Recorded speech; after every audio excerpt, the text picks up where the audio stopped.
there, Omaha. Welcome into another live episode of Restaurant Hoppen. We are coming at you from Hurrdat Sports Bar. We have a fantastic live audience here, and I have three fantastic gentlemen that I cannot wait to introduce to you.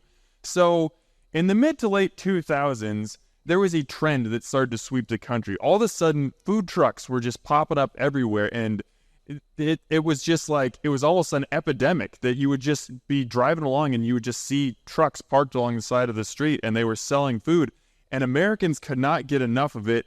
The food truck industry, has absolutely blown up today to the fact that there are more than 36,000 food trucks in America right now. I have three men sitting next to me who have contributed to that movement. We've got John Stastny of Wonton Jon's, Collin Adkisson of Mootz Pizzeria, and Rolando Valadez of Alley Taco 402. Guys, thank you so much for coming out and making it happen tonight. Thanks. So I would love tonight to start off with just a quick introduction for you guys. So if we could go down the line here, just introduce yourself, introduce your truck, and just what type of food you serve. Just anything that you want to say about your truck that you think people should know. John, go ahead. I'm John Stastny, owner of Wonton Jon's. We started the food truck in 2020, like right at the beginning of COVID, March 1st, 2020, actually. So it was an interesting time to start the food truck. So this will be this is our fourth season with the food truck, and we just opened up a brick and mortar in Benson 2 months ago, right off of 61st and Maple. So, yeah. I'm Collin Adkisson, owner and chef of Mootz Pizza. Same kind of story. Started around COVID times. I had a link in my bio where you could order pizza, and I hired a couple delivery boys and paid them to deliver pizzas all around the city, which then led to me buying a food truck. And now I'm currently in a brick and mortar that I just opened August 1st. So super exciting times to, be in the restaurant business and be making pizza. Over in Countryside Village, right by Westside High School. That's what you can find Collin. Yep. My name is Rolando Valadez. I'm from South Omaha. I have Alley Taco 402 is the food truck I have. Honestly, I've been in the food industry since helping my father. He had a Mexican restaurant since he started selling back in 94 as a fundraiser for his church. Once he was finished with that, he started his restaurant, and I was there helping him make tacos, enchiladas, the ones that you guys are tasting right now. This is what we use for fundraisers for our church as well. Just doing tacos, enchiladas, tortas, most of the street food that you are known to like and enjoy from Mexican street culture is kind of what we do. And we've been making the same recipes since I've been a kid, and everything stays the same. There's something that's just kind of oddly magnetic about a food truck. Like, for some reason, there's something fun about just walking up to a truck and ordering through a window, getting your food, and then just like sitting and eating. I don't really know how to put my finger on why that's so much fun. But obviously, I read off some of the stats, and I'll have more stats later, but Americans can't get enough of food trucks. To you guys, what is it about food trucks that has like that magnetic quality that just brings people in? I think for me personally is that human connection, people coming up, talking to you, having a more personable approach as usually get a waitress and things like that. But with us, it's the owners usually.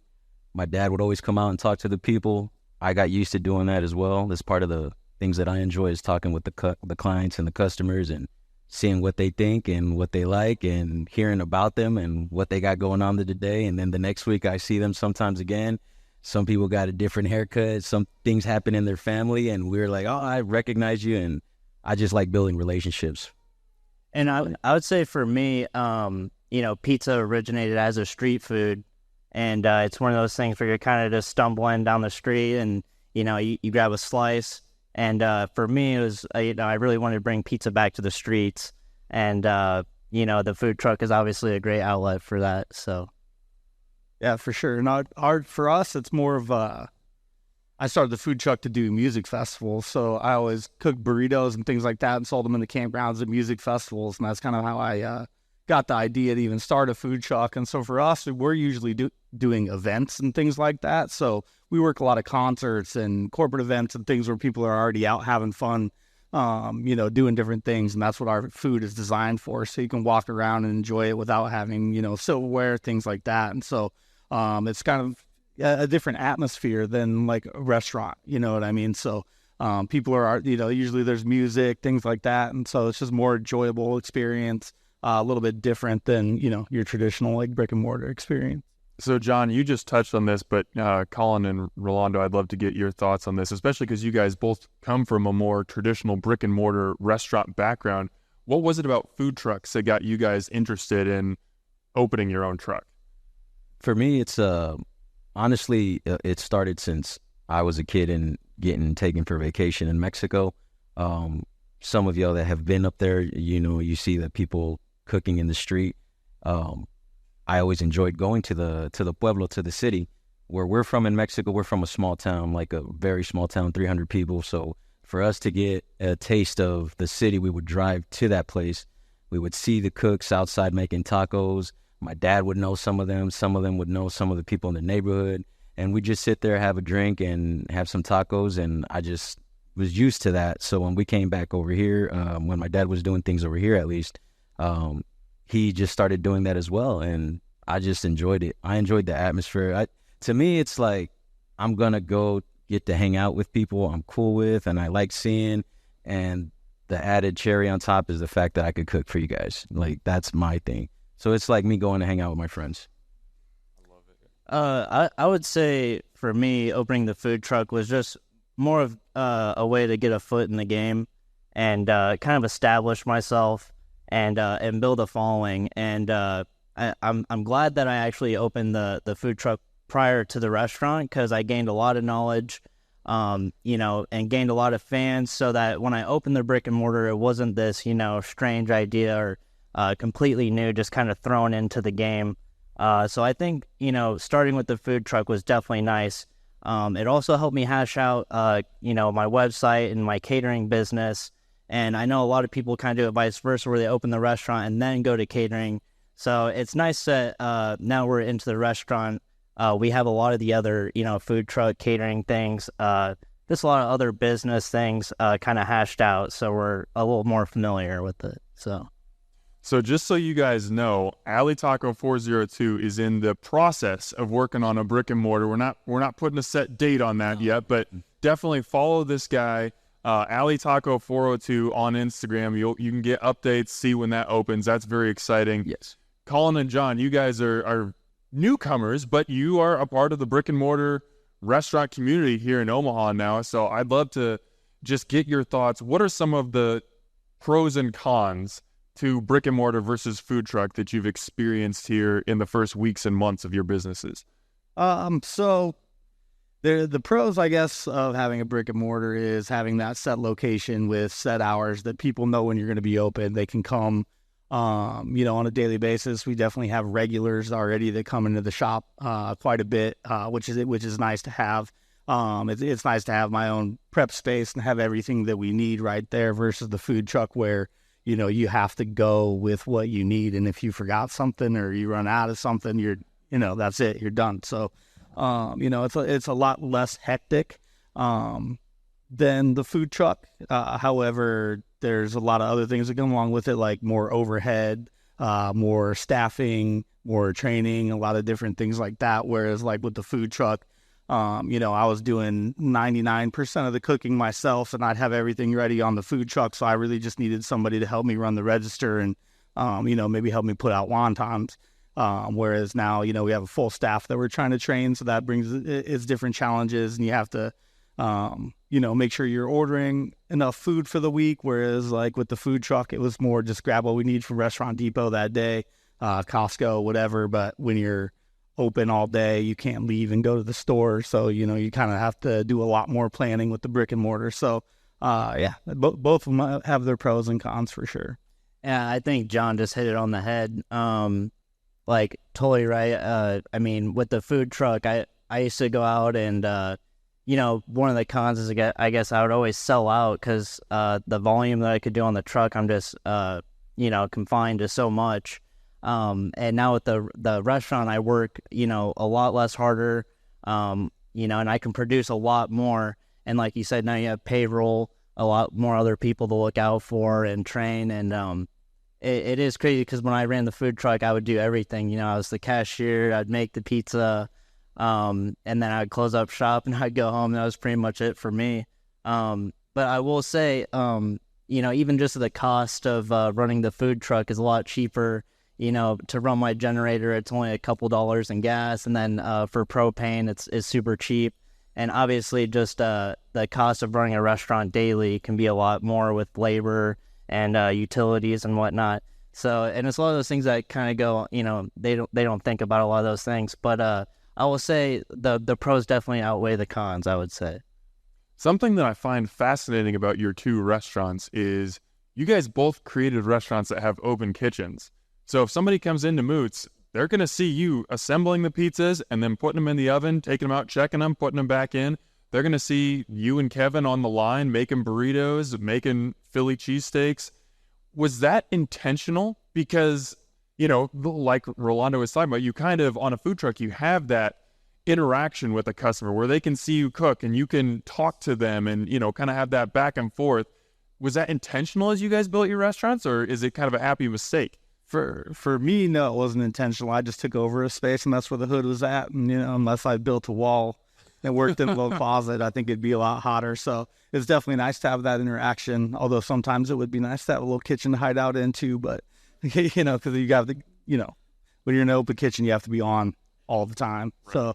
So it does get a little tiring, but it's nice to have that interaction, you know, and interact with the customers on a regular basis and see who the regulars are and things like that. Whereas, you know, if I was stuck in the back cooking, I'd have no idea who was out there. I'd just be making food and sending it out. So it's definitely a huge benefit to have the open kitchen.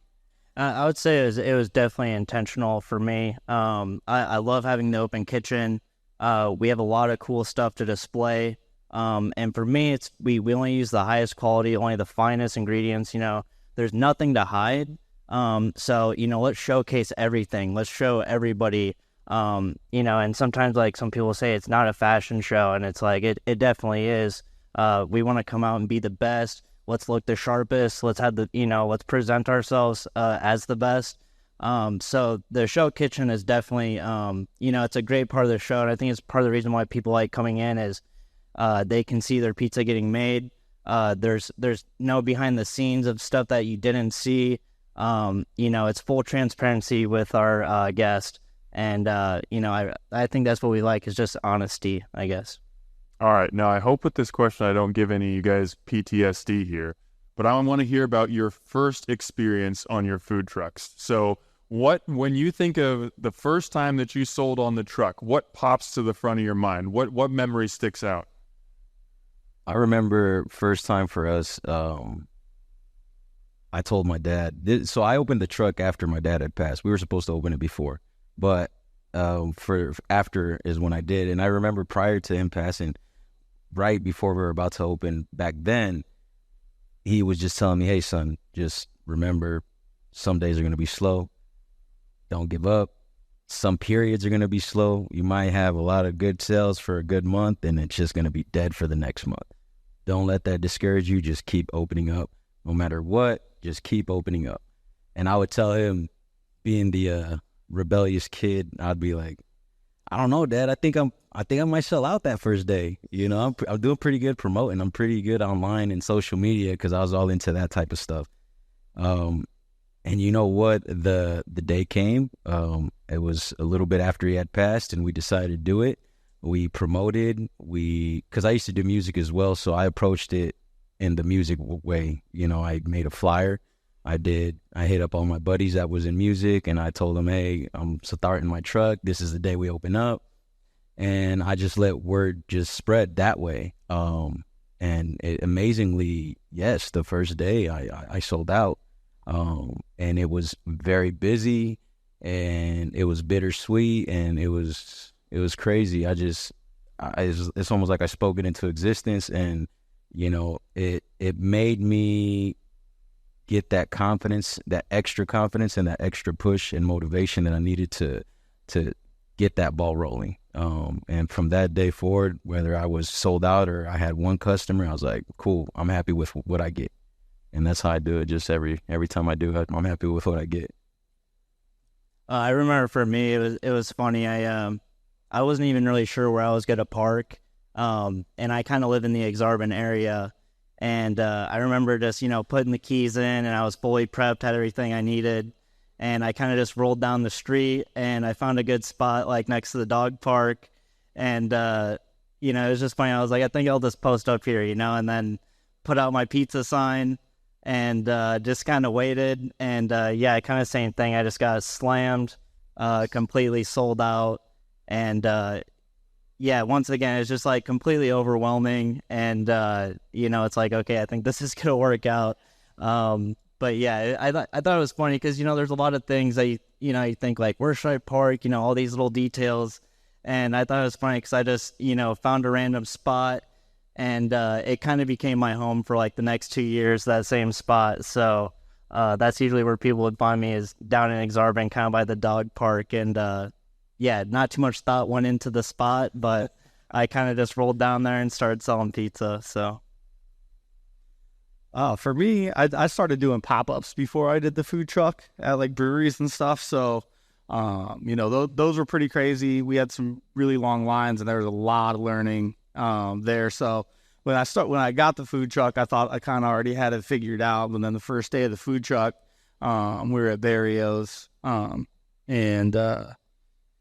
we had a big line of people. We've been promoting it for a while and super excited. And then my water heater sprung a leak and hit my electrical panel, and then like the electrical went out. And then so I learned how to, be an electrician, mechanic, whatever, so that's part of owning a food truck, is now you're suddenly wearing a lot of different hats, and I had to figure it out real quick. But so we got it figured out. We got opened up. It ended up being good. And, I didn't really have a chance to like take it in, but it was a good day. Afterwards, I took it in a little bit. But well, tell me a little bit more about that, because as a food truck owner, you've got to learn skills on the fly. You've got to learn, if you've got a fire, how to put it out. If there's an electrical problem, you've got to figure that out. If the truck breaks down or you have to replace a tire, you have to, all of a sudden you're a mechanic. Like, how do you teach yourself these skills beforehand, or are you just like in the moment? Are you just getting on YouTube and saying how to fix, electrical problem X? Like,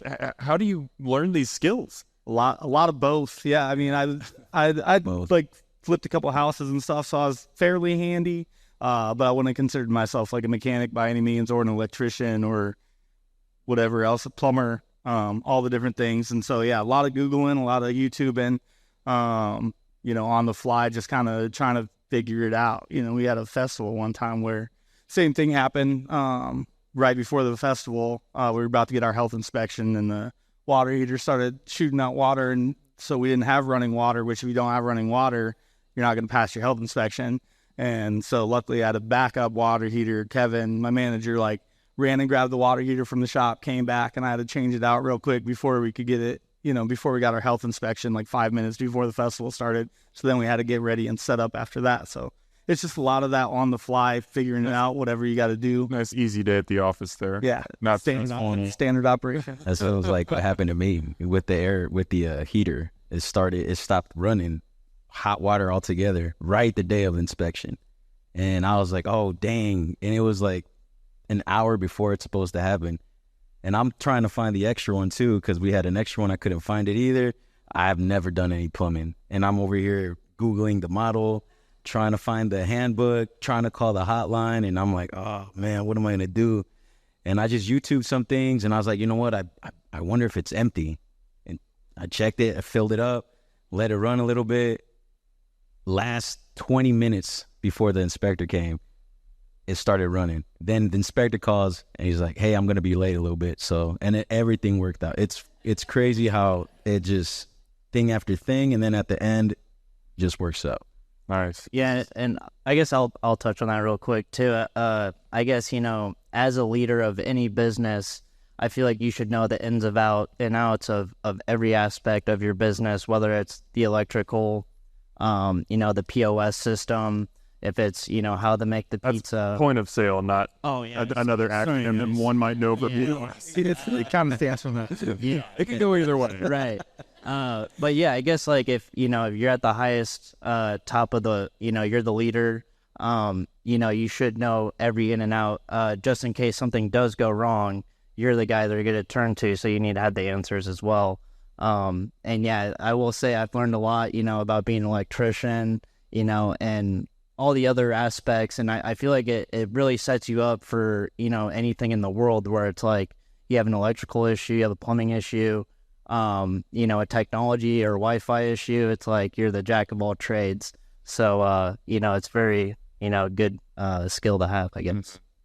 So I want to hit on real quick some of the less public aspects of food truck life, because I think a lot of people, go to a food truck festival or a concert and it's, just super fun. Seems like everybody's having a great time, and people, watch the movie Chef with Jon Favreau, which is a movie that I love, but it leans pretty heavily on the positive side of things. Like they pretty much turn over a food truck in one day, have it open, and like are an instant success. I would love for you guys to pull back the curtain, and whether this is something that's positive, something negative, however, whatever direction you want to take it, what is something that you think people in this room, people who are watching or listening, don't understand about food trucks that you would just love for them to have a better sense of? I guess I would say if you're not passionate, it's not going to work out. For me, everything just came naturally, and it doesn't really seem as much as like work. With opening the brick and mortar, I'm there a lot, but I spring out of bed because, the future is bright and there's something to look forward to. So I feel like a lot of these issues or, negative thoughts, I don't really let them affect me at all and just stay as positive. And I guess, day by day is self-improvement. And if you just keep the self-improvement day by day, you'll stop and look around eventually and say like, hey, I actually made it. We're here now. So, there are a lot of like negative things, I guess, that happen. But I think, any failure is just great. Like lessons, and, it makes us better cooks or, food truck owners. And so I will say like all the things thrown at me or all the curveballs, down the line, I'm really thankful for all the curveballs and, stuff that has gone wrong. So for me, it's mostly like, I don't know if you guys have like kids or anything, but I have two daughters. One's in high school, one's goes to St. Peter and Paul. So it's small, and it's the time commitment. I grew up with my father doing the restaurant business. Luckily he had me involved in it since I was like 8 years old. I was cleaning the stoves for him, cleaning out and beef intestines back then. Beef intestines back then, Nebraska beef didn't clean them out. I would have to put the hose inside the intestine, and we just clean them out ourselves. And there's a whole process for that, but it's something that he had to do in order for me to keep me around him closer. So I started noticing, that I was spending a lot of time in the truck trying to build this up. Because at the end of the day, everything I'm doing, while I want to enjoy a lot of this, is mostly, I always tell myself, hey, just understand you're doing this so that when you're gone, they're good. That's the main point for me. So anytime I'm taking a lot of time away from them, I at least try to have, like, for instance, today, my 16-year-old daughter is the one that helped me bring in all the food. I brought her with me just so she could be around this, you know what I mean? And if I could show her something, at least, and time's taken away from them, at least I could show them work ethic, being dependable, keeping your word, and showing up every time you have to. And, so you take and you give, you know what I mean? But that's one of the negative things, that the time away from the family. So I try to make the family involved as much as possible without restricting their freedom to want to do their own things as well, For sure. Yeah. I don't know how anyone with kids does it, because I don't have enough time as it is to do anything, it seems like. So you make me feel yeah, it matters. For sure. But yeah, it's a time commitment. And like you said, you have to be passionate about it. Otherwise it's not going to work, because there's a lot of times where you just want to give up. It's hard. And again, it's just time away from the people you care about. Puts a lot of strain on your relationships. It's tough financially. You just have to make ends meet, especially with the food truck season in Omaha. You know, it's 9 months out of the year, so you really have to grind that 9 months to make sure you can make it through the next 3 or whatever. And then if you have goals on top of that, like opening a brick and mortar, anything like that, you know, there's a lot of stress that comes along with it. You know, people think, you know, outside looking in, oh man, it'd be so fun to run a food truck. And it is, like, there's a lot of fun to it. But there's a lot that goes into it in terms of commitment, for sure. And you mentioned the financials. I wanted to hit on that because I think I certainly didn't understand this until I started doing some of the research. So startup costs for food trucks on average range between $75,000 and $250,000. Food truck owners spend an average of $28,000 in the first year on permits, licenses, and ongoing legal compliance. I mean, yes, it's less expensive than a brick and mortar in a lot of ways, but it's not as easy as just turning the keys and saying, let's go. In fact, 40% of food trucks are still in business after 3 years. So lots of failure, lots of places closing. You guys have all surpassed that 3-year mark in business. What do you think are some of the stumbling blocks for food trucks that don't make it? And what is it about your businesses that you think allowed you to overcome those things? Consistency, I would say, on my end. And in general, I feel like consistency is something you have to have. You know, you gotta strive to make sure your stuff is always on point. Like he says, presentation, like I'm super big on that too. It might sound as simple as like, oh, it's just a taco, it's just super fries. It's like, no, well, I have the way I put the dressing on there, the pattern that I put the cilantro first and then the onions on top so that the green makes the white pop out more. You know what I mean? How I put it on the plate so that when you receive it, you got your tacos lined up nicely with your limes on one side and your salsa. So when you look at it, you're like, all right, cool. You know, like something like that. Like, to me, like details. I like to pay attention to details. Yeah, that's a great point. And I think, you know, another part of it is marketing. And I've noticed, like, a lot of people, you know, really great chefs, you know, they have a pop-up or an idea that they want to execute, but their issue is they just don't know how to market properly. You know, there's a lot of, you know, I got my following and kind of started mainly off Instagram. I've got a little over 4,000 followers on there now, and that's a lot of where my business came from. And I always tell cooks and chefs, you know, if you're posting on these social media platforms, make sure that you're monetizing it and directing this traffic either towards your website or towards a way that you're making money instead of this, you know, just maybe getting a like or a share, which is always good for spreading word. But make sure that you're capitalizing on, you know, some of the stuff that you're doing. You know, even this is, you know, a great opportunity for spreading the word. And, you know, I think that's part of it is just getting reach and word of mouth, and even just the way things are nowadays. You know, there's so many people on social media, you know, and you're almost kind of fighting for people's attention. And, you know, I think that's a big thing that kind of goes unthought about. You're kind of in the kitchen with your head down cutting all day, and you kind of forget that, you know, there's this other world out there, all these other, you know, you got the next generation, Gen Z, you know, they're on their phones constantly, and you have to appeal to them as well.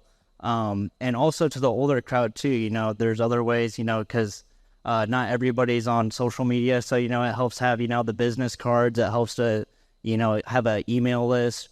Really any way that you can get to these people and get their attention, I feel like is massive. And, you know, like I said, there's a lot of cooks and chefs out there who have, you know, they have all the drive, they have the skill, the techniques, but they just don't have kind of the marketing mindset of how do I get this out there and actually be seen. So I want to hit on that real quick, because I think you guys all do a very good job on social media and of marketing your businesses. But like you just said, Collin, there are a lot of places, especially restaurants, I would say, with food trucks, you kind of have to figure it out. But there are a lot of restaurants who don't do that very well. They'll post the same pictures over and over again.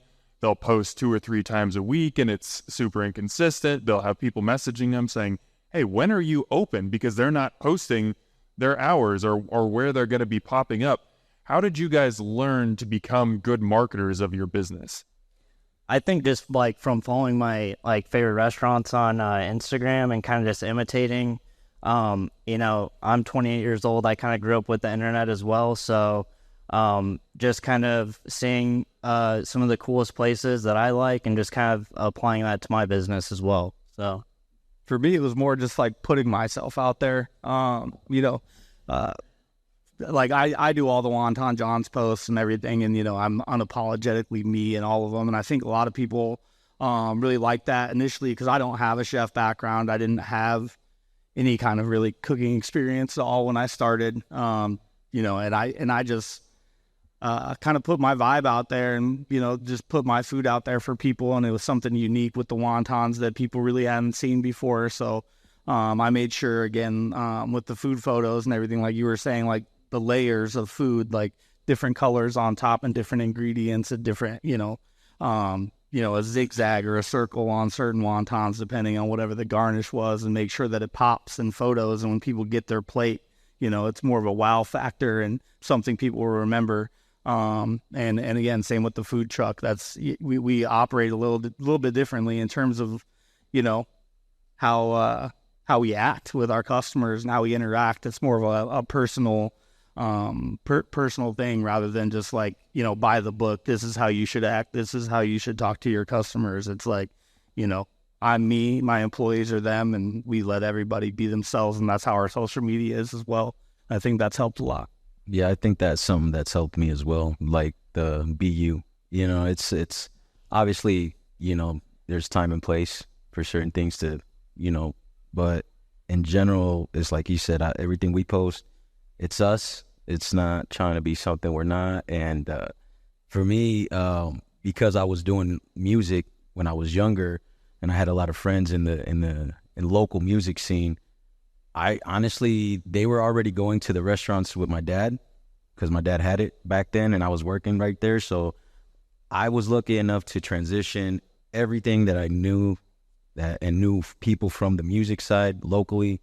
I just started telling them, hey, remember my dad used to make food? I'm about to start making food too. And they're like, oh, is it the same like his? Like, yeah, pretty much it's going to be the same thing. It's his tradition, me carrying it on from there on. And it worked out.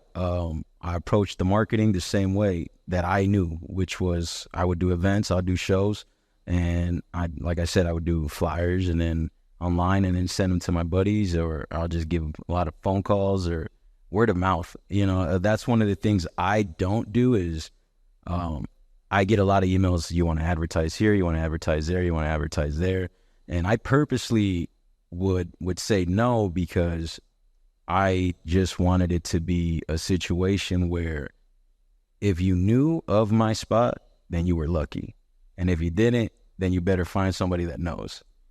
And that's how I've done it to this day. And to this day, it's made it why. That's why I feel like it's what it is, because unless somebody knows how to take you there, it's going to be hard for you to find it.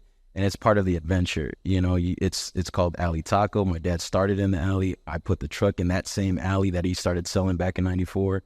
And when you get there, it's almost like a backyard kickback cookout type thing. Just the food trucks in the alley right there waiting for you. And people bring their families, and I got a tent right there that people can sit there and hang out.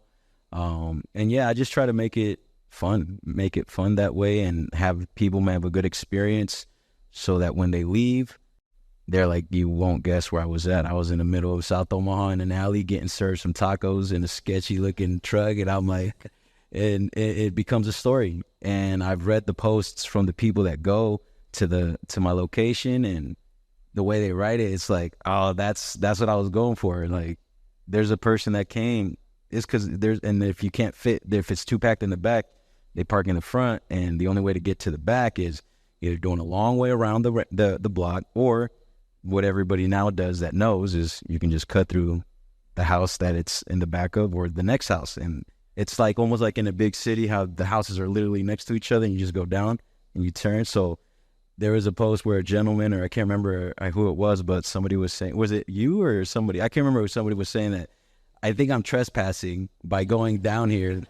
And it was like, no, you're good. Everybody knows this is part of the neighborhood, and it makes it fun. It's like a little adventure. I can confirm every bit of what he's saying right now because it was word of mouth. People, Tim Maids, I'm always giving him shout outs on this podcast, but he's always sending me to good restaurants. He kept telling me, he was like, dude, you got to check out LA Taco. You got to check out LA Taco. So one Sunday I was like, yes, we're doing it. So I came, like I put the address in my GPS. I was going to go get tacos for Sarah and I pulled up to this house and I was like, I think it's here. I don't see a food truck. And I'm just kind of like stumbling around. Then I'm going down this alley and I'm like, I don't know if somebody's going to come out and like pepper spray me or if I'm going to get tacos here. It's one or the other. But when you find it, it's such a jovial, like, I mean, I'm sure anyone can tell just by the way that you are approaching this conversation, this podcast, you're just a fun, like a big personality. Yeah. And that's what it felt like down there. It was just like so welcoming. And it was a cold day. You even gave me like a free Mexican hot chocolate. You're just like, dude, you look cold. Here, have this. And it was awesome. And it does, like, it kind of creates that almost like a legend and almost like a, if you know, kind of vibe where if you do go to Alley Taco and you find it and then you eat these awesome tacos and your torta is just fantastic, like there's almost like a sense of accomplishment to it, and then you want to tell other people because you're like, I just found something really cool. You're not going to believe where it was. So I think that that's something that's really important, really for any restaurant, but for, I would say, food trucks especially, because you're not necessarily, you can be, but you're not in the same location every day all the time. Like somebody's not driving to work every day and seeing the same restaurant and saying, oh, I should go there. I think it's really important for food trucks to have that brand or that something special to it, that unique personality. And you just talked, Rolando, about how you kind of built that with your truck. Collin and John, I would love to, and you guys both touched on this a little bit, but just dive a little bit deeper. How did you kind of come up with the brand for Mootz and for Wonton Jon's and build that unique personality where it's not just somebody's just coming and grabbing wontons or a pizza, but they're kind of understanding this is what makes Mootz special. This is what makes Wonton Jon's special. Well, for me, I mean, I made the wontons for my buddy's 4th of July party one year, and everybody just loved them. Before that, I'd always wanted to do a breakfast burrito truck, and everybody loved the wontons. Like I went to the store, got more stuff, and made more wontons for that party.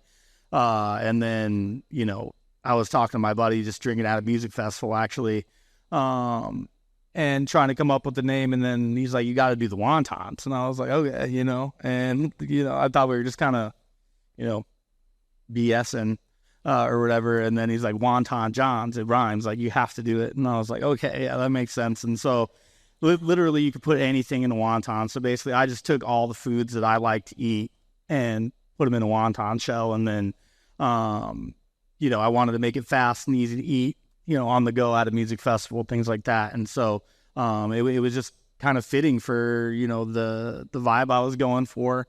Again, the name rhymes. We made a cool wonton guy with sunglasses, to kind of portray the image we were trying to portray, just kind of like a chill vibe. And that's what we were going for. And, you can build a flight of 4 wontons because when I go to a restaurant, that's how I like to eat. Like I'll always order 2 or 3 things and I'll take some home if I, sometimes I won't, but I always like to try different things on the menu. I hate having to pick one thing on a menu. And so that's why we developed this. So you get to choose 4 different kinds of wontons. You can get all one kind if you want, but you can try a bunch of different things. And so, I just designed it the way I like to eat. And I guess to touch on what you were saying real quick, kind of like how you're like back in this backyard, you gotta sneak through an alley. I think that all like builds up this great like memorable story and experience that you actually remember. So like when you eat a taco next time, you think like, oh, remember when I was like going through that backyard and you have this whole story. Same with like most of food truck. It's like I was out walking my dog and I stumbled upon this and I think it just has this great story and it's super memorable. And I feel like there's just a lot of food out there that we eat daily that's really forgettable. That 10 years from now, we won't even have a clue that we even ate it that day. But I guess as far as like with Mootz and the branding, Mootz was like a childhood nickname for me. And it was kind of like this form of like baby talk that my parents would like, talk with me, and it kind of morphed into Mootz. And it kind of came around and bit me because, like, in Jersey, they refer to mozzarella as Mootz. So it kind of works out with the concept. And I've always liked it. And I used to work in another kitchen with another chef named Collin. And Collin Kentop. And so there was two Collins, so they always referred to me as Mootz and him Collin. And so a lot of like the kitchen dudes and in the scene, they all started referring to me as Mootz. And so when I started a pizza pop-up called Mootz, it wasn't, out of the ordinary or anything. Everyone kind of already knew me as Mootz. And yeah, I love the name. It works with the concept. It's one easy syllable to remember. And yeah. Well, I'd say you won out in that one because you got the name Mootz, and if Collin starts a food truck, it's just going to be called Collin. Yeah, right. That's not nearly as catchy. Right, yeah. I would love to, and John, you talked about this a little bit earlier, but I'd love to talk about the reality of serving food on a food truck because it's not like a kitchen. You guys don't necessarily have, you might have a small stove, you might not. You have to prep a lot more food ahead of time. Like you said, there might be less planning and ordering. You might sell out more, but just kind of like, what are the realities of like prepping food ahead of time, cooking to order? Like, just however you want to take that question, just preparing to go and serve food on the truck.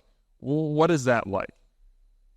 Well, for us with the wontons, we prep everything ahead of time because we want it to be fast. Because typically, again, we're working a lot of larger events and things like that. So when we're doing the wontons, everything's prepped ahead of time.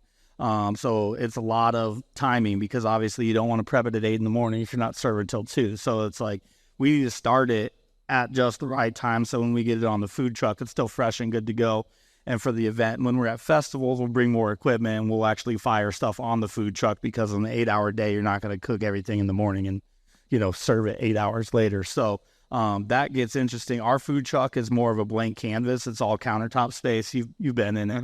Mm-hmm. So we've done a lot of different things. I've had a griddle on there. I've done a fryer on there. We don't fry the wontons, we bake them. But, I've done like Frenchie pop-ups and burrito pop-ups and burgers. And it's a lot more planning because, again, you have to bring everything with you. You're not going to be able to run to the walk-in and grab anything. You have to have all your tools and backup tools in case something breaks or something, you drop something on the ground, you need to have more with you. And that's all a learning process too. Obviously like the first month or two around the food truck, there was a lot of times I ran out of things way too early or didn't have the proper equipment and made things a lot harder. So it's just a lot of learning on the fly and then a lot of remembering that the next time, because there's other times you're like, that happened last time too, and I forgot, so it's just a lot of tweaking and until you really find your rhythm and find out what works for your truck and the types of events you're going to be working, because obviously going to a brewery is a lot different than working the Omaha Summer Arts Festival, and so you have to kind of change what you're doing based off of where you're at. Yeah, I think he hit it great. Speed is the name of the game, especially with the food truck. And like you said, we got like 9 months of the year, and those 9 months are usually hot and cold, and humid. And so people they need to be quick. They don't want to be outside too long. It's kind of this like you don't call in your order, but you go there, and so there's like a 5-minute window you kind of want to keep with people. And I think with the food trucks, it really comes down to you need to have like a bulletproof system, and we are confined, at least for me in this little food truck here. It's a transit van that I built out myself. And, I was telling him earlier, I was sitting on my computer in a program with the blueprints of the truck and, the dimensions of all the tables and the fridges. And, I think it all just comes down to planning and having those systems in place. And I think you can never really blame the person. It's always the system that they're following. So, I think if Mootz can have a solid system, I think anybody, doesn't matter who you are, should be able to come into your position and be able to execute it just like anyone else would. And also, I think, I try not to put like stress on anybody. It should be a fun environment to work in. It shouldn't be stressful where anyone hates their job. You know, and I think that's like the best part of it is like when you had these solid systems, people really enjoy working for you. They really want to be a part of your team. And yeah, it's just, I think it's really fulfilling to actually see your systems play out in real time and you know, everybody really enjoying themselves, being a part of it too. So yeah, with my trick, it starts in the beginning of the week. First thing Monday or Tuesday, it starts the phone calls to my butchers. I got 3 different meat guys I deal with to find out best pricing. And then I start ordering things so that they'll be ready towards the end of the week.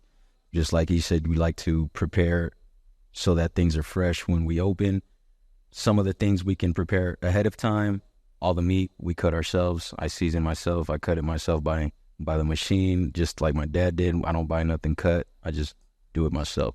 It's just better for the price, better for the way I'm serving it. And the way the taco truck works, at least for us, it gets hectic fast. And as long as, like he said, we have a system in place, and that system, thankfully for me, I have the advantage that I'm following the same system that my dad was using back in the day, and I set it up the same way so that anytime an order comes, we already have everything. We know the routines. Everybody knows their position. We have inside the truck, it's my wife in the front. I'm cooking. My nephew or my daughter's helping me prepare things the way I taught them how to do it. In the kitchen on Sundays, it's Menudo Sunday, hot soups on Sunday. It's a family affair. I have my cousin's wife making fresh tortillas. So when you order the soup, you get handmade tortillas. My mom's over there cooking up some rice and beans, if we run out and stuff like that. And that's like I said, that's the way we've done it. It's a lot of prepping. And luckily for me, I have that luxury, right? I have the luxury of, if I'm cooking and I'm selling good and out of nowhere, I'm out of milanesa, which is like a breaded chicken sandwich. So I go ahead and send somebody of the family, hey, go down to the corner store. In South Omaha, I'm lucky because all the corner stores everywhere, right? So I get to send somebody to the corner store, get a quick couple already filleted chicken breasts, and boom, boom, boom, bread them right then and there, make a couple stacks, and we keep that going for that day. Sometimes, like you said, if it sells out, it sells out. And I like to use that as a positive thing. So when I put that on social media, I was like, hey, next time, make sure we got extra asada because we sold out last week.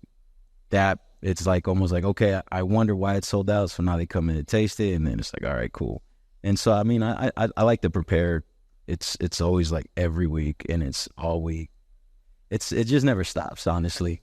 You just rolled exactly into the next question that I wanted to ask, because I'm fascinated in this balance between, especially for food trucks, selling out and being able to sell more food, because there's pros and cons to each. Obviously, if you sell out, you can't sell any more food. So that's putting a cap on how much you can earn that day. And there might be more people in line or more people who might order who don't get a chance, and that's profit left. But if you sell out, you get to, that's like a badge on social media where it's like, sorry guys, we're all sold out. And that creates FOMO for everybody else. Yeah. And it's just like, well, shoot, this place is sold out 3 times this week. This must be really good. I'm going to get there earlier next time. So as you're trying to decide how much food to order and how much food to prep, what's that balance between, I want to maximize my profit, but I also want to be able to create that sellout mentality where if you want to get a Mootz pizza, if you want to get some wontons, or if you want to get menudo, you got to get there fast. Yeah. What's that balance like? It's that there's a learning curve to that too. Yeah. When we first started, we sold out a lot. But obviously you want to maximize. Again, we have a short season to work with. We don't operate 7 days a week, 12 months out of the year. So when we get the truck out, we need to maximize how much money we make. We definitely don't like leaving money on the table. Now, if we sell out a lot at the zoo, but we sell out like 15 or 20 minutes before, which is perfect, because we've sold for pretty much the entirety of the event and we're not wasting any food. Because especially with our model where we do prep a lot of food ahead of time, I'm not going to reheat that stuff the next day and throw it back on the food truck. It's, it's done. So if we do have a lot of food left over, then that's waste, which also cuts into your profits. So there's a fine balance. Obviously, like initially, it was good to sell out a lot and post that on social media. But I feel like 4 years in, if I'm posting out, hey, we sold out in an hour, like I just feel like for me, that shows that I did something wrong there, because now I've worked enough events. I kind of know what to expect in the difference of a brewery or a music festival or the zoo. Each event has a different kind of ratio. I did an event out in Colorado, so that was interesting because I had to prep a ton of stuff and then figure out the best way to kind of heat that stuff on the truck over a 3-day music festival in the mountains in Colorado, where the closest place was about 45 minutes away. And so you come up with different strategies of having, backups. Like I bought an extra deep freeze and had things like that to where I thawed out and I did sous vide back to temp, which, keeps the quality a lot better and things like that. So you just come up with different ways to really maximize the amount of food that you can sell, but not have too much waste, So it's a juggling act. It's very interesting. Whereas like at the restaurant, it's a lot easier because we'll get prepped for the day, and if we have a big rush, we can just fire more food real quick and grab it.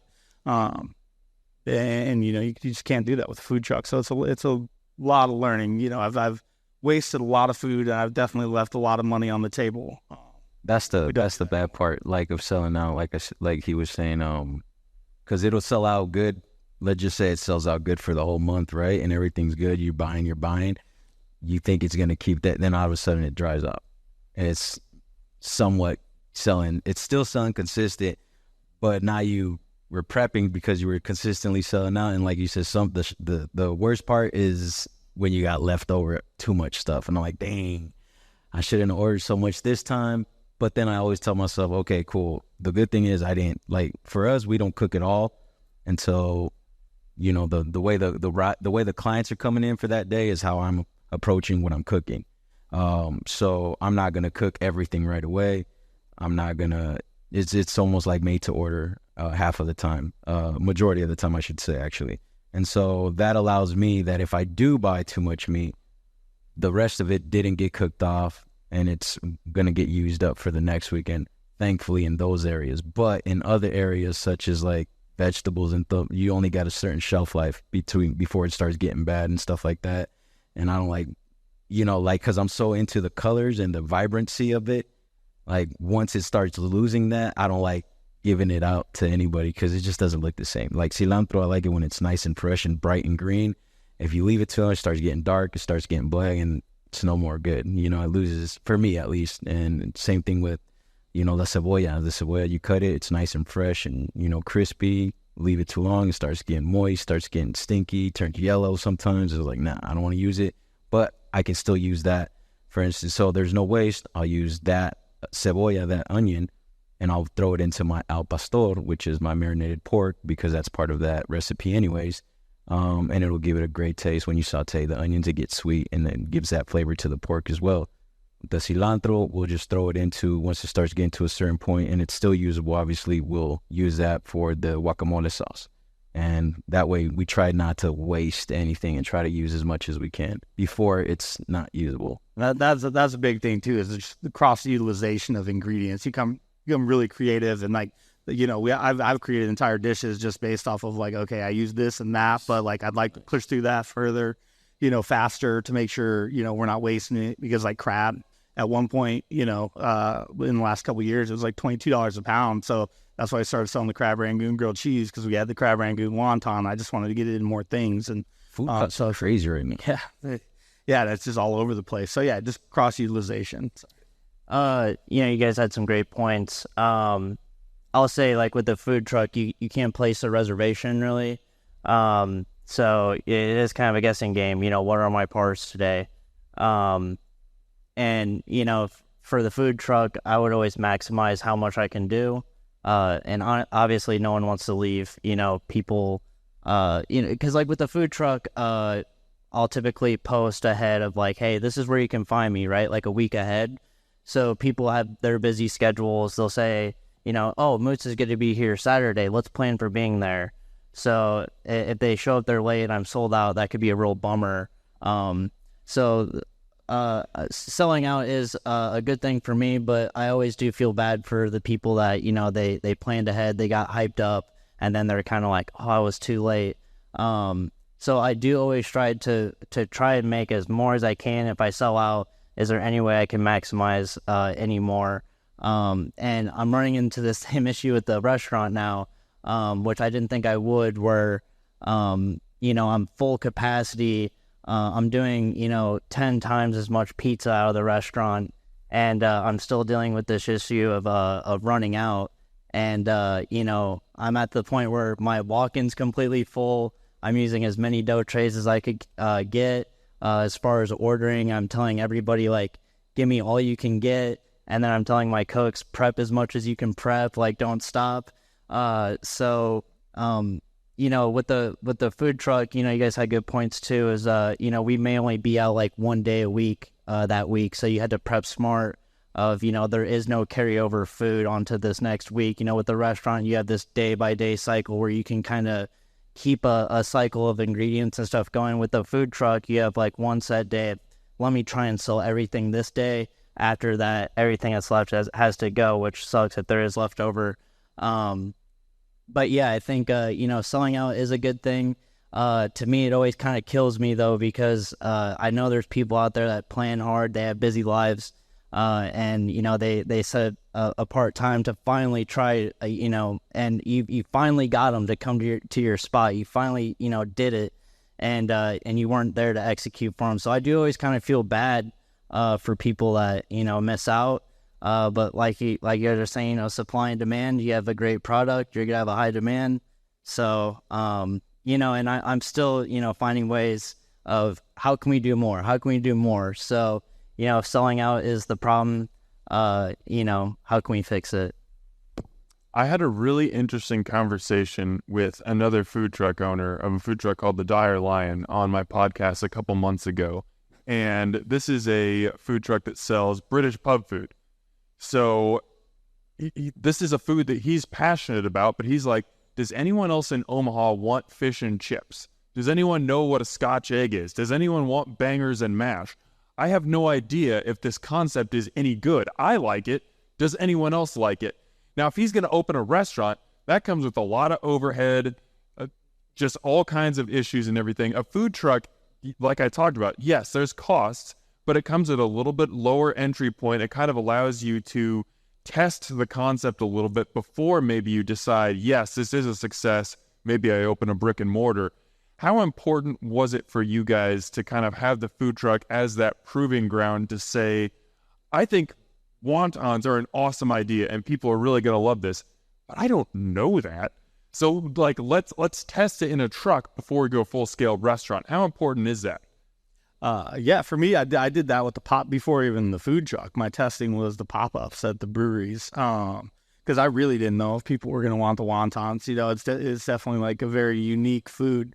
And it takes a lot of work. So that's why our price point is where it is, because each wonton is essentially a composed dish, And so, when you just look at them, it doesn't seem like that much food, but it's actually almost like a half a pound of food on each plate of wontons. But so I wasn't sure if people were willing to pay what I needed to charge for the wontons. And so, that we did the kind of proving ground doing the pop-ups. And that was very important, because then that, gave me the confidence to make the investment in getting the food truck and going full time and, giving it everything I had. And for me, that was kind of the testing ground for that, because brick and mortar was never really a goal of mine. It just kind of happened. That wasn't, what I was working towards. The food truck was the goal. I wanted to travel with it. So, but yeah, I did that testing in the pop-up setting, and that was definitely a huge benefit. And it helped me, run the food truck better when I got it.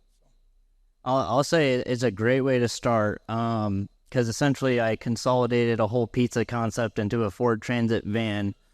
So if it should work in that van with one person, I think it would work great in any building with a number of staff.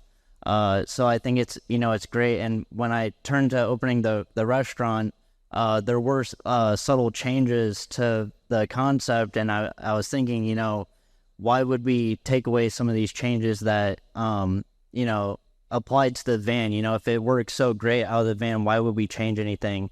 So the concept is very similar in the restaurant as a food truck.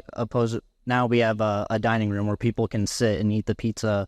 But I'll say, you know, with the food truck, I think it really hashes out what's important, and it's the food, and also the process of how it gets out. And like I said, just consolidation and finding what's important and applying that to a bigger space then. Yeah, with us, I got lucky, like I said, with me having both parents that like to cook at home. I was able to taste what they liked, and that's the same food that we decided to sell. The newer things that are coming out now, the food truck is where I do test out. An example was the quesadilla tacos that you guys, I don't know if anybody's seen on social media, but they're the fried barbacoa. It's like shredded beef and cheese, and then you fry it together and you dip it in its own broth. That I never tried selling it. We would eat it all the time. I remember even just because my mom's always like to make sure that we don't fall on her face. So he's like, "Hey, mijo, you sure you want to do this and you haven't tried it yet?" And I was like, "Nah, let me do it, Mom. Let me try it." It's like, I could do it. And he's like, so I just started researching, and I tried cooking it. First time I tried it, it all sold out. I was like, all right, snap, I got it. I was like, okay, we're gonna do this. Same thing.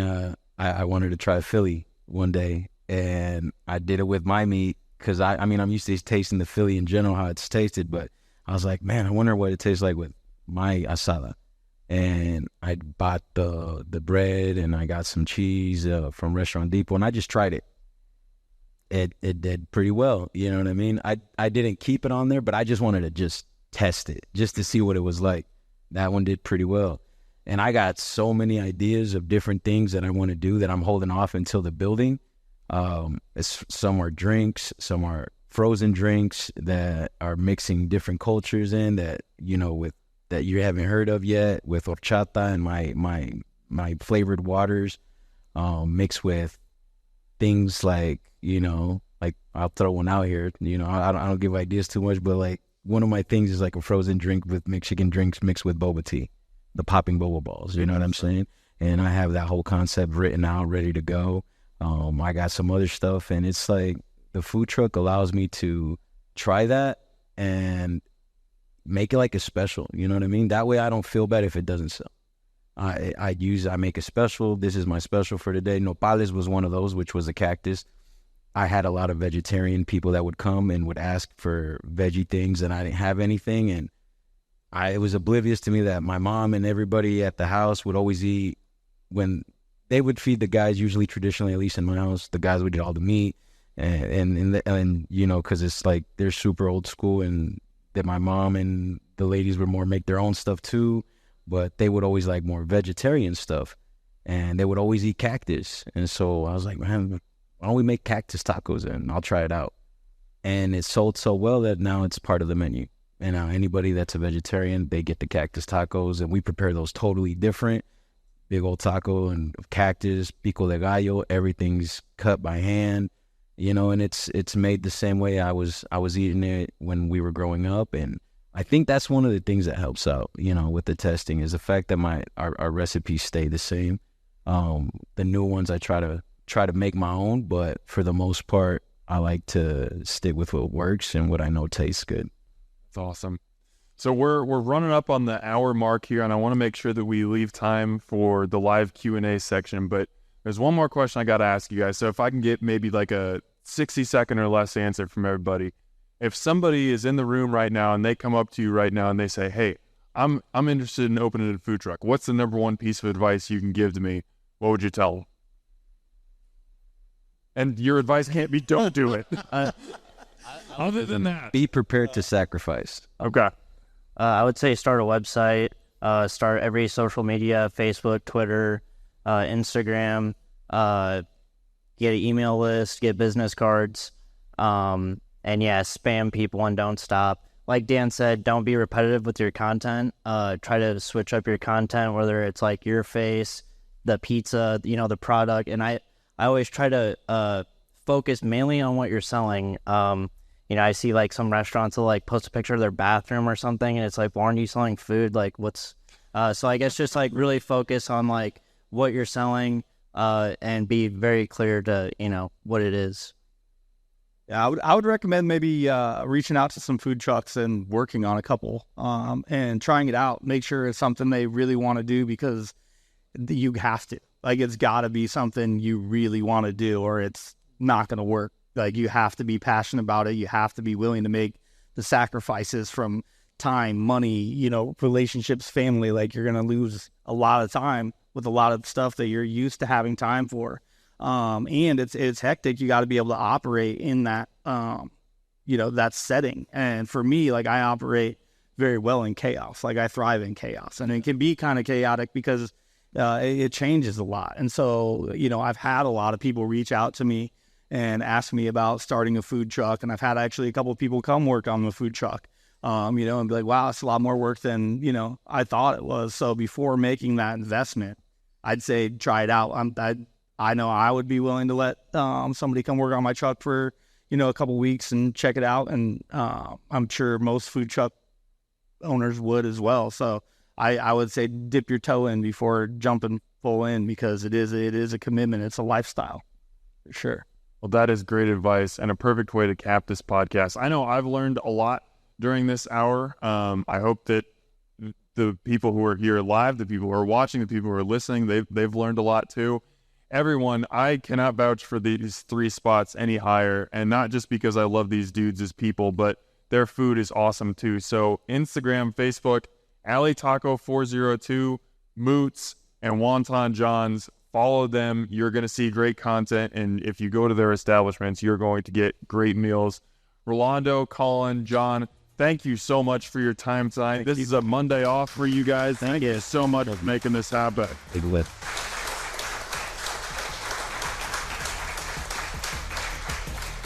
And Omar, as always, thanks for eating with us.